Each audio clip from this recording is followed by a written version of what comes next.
అదేవిధంగా పని చేయడానికి డబ్బు ఉంటే సరిపోదు, దానికి తగ్గ పని కావాలి.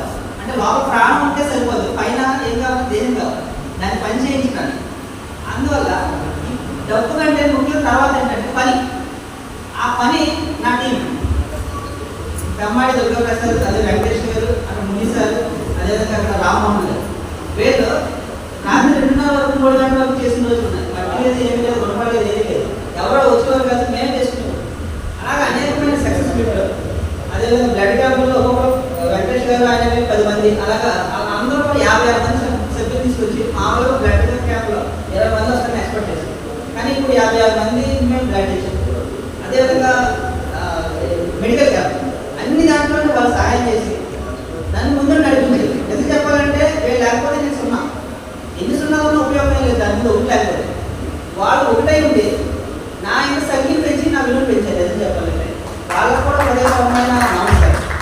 కనుక ఇప్పుడు సక్సెస్ గురించి చెప్పాను, ఫెయిల్యూర్ గురించి కూడా చెప్పాలి. ఎందుకంటే ప్రతి దాంట్లో సక్సెస్ ఉండదు, ఎక్కువగా ఫెయిల్యూర్లు ఉంటాయి. ఆ ఫెయిల్యూర్ను మనం పొరపాటుగా తీసుకుని ఎప్పుడైతే ఎదుర్కొంటామో మళ్ళీ సక్సెస్ మనకు వస్తుంది, లేదా ఆ ఫెయిల్యూర్లో మనం ఆగిపోతాం. ఇంకోటి విషయం చెప్పాలంటే సాధారణంగా మన స్వర్గం ఎక్కడో అనుకుంటాం, రేపన్న రోజు ఎక్కడో రంగవలసి మ్యాన్లో ఉంటారు, మనకు పుణ్యం చేసి అక్కడ హ్యాపీగా ఉండొచ్చు. కానీ నిజంగా మేము ఎప్పుడైతే 6,000 ఇచ్చి వాళ్ళని ప్రోత్సహిస్తున్నామో, వాళ్ళ కుటుంబాలు ఆదుకున్నామో, వాళ్ళ కళ్ళలో చూసి మెరుపేమో నిజం చెప్పాలంటే మనకు స్వర్గం. ఆ యొక్క 6,000 ఇవ్వడానికి మానవతా సంస్థ మాకు ఇచ్చిన అదృష్టాన్ని బట్టి నిజంగా దేవుడికి నమస్కారం చెప్పాలి. మానవతలకు వచ్చినందుకు ఆ కార్యక్రమాలు చేసుకున్నాం. అదేవిధంగా ఫెయిల్యూర్ కూడా ఉంది. ఫెయిల్యూర్ ఏంటంటే కొన్ని తెలిసి తెలియక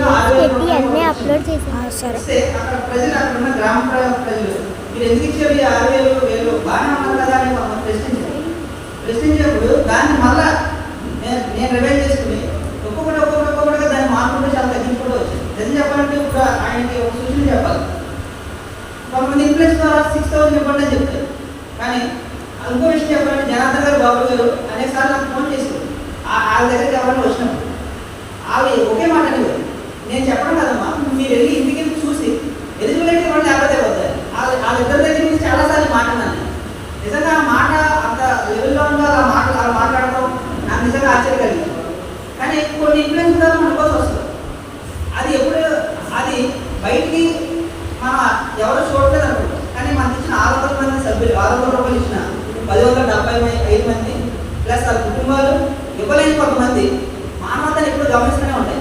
మనం అనుకుంటాం మనం చేసి కొన్ని ఎవరు చూడాలి, కానీ ఇదివరకు మానవత లేదు, ఇప్పుడు మానవత లేదు. ఇప్పుడు మండలం అంతా మానవత వైపు వస్తుంది. వాళ్ళు ఏం చేస్తున్నారు, ఎక్కడ తగ్గుతున్నారు, ఎక్కడ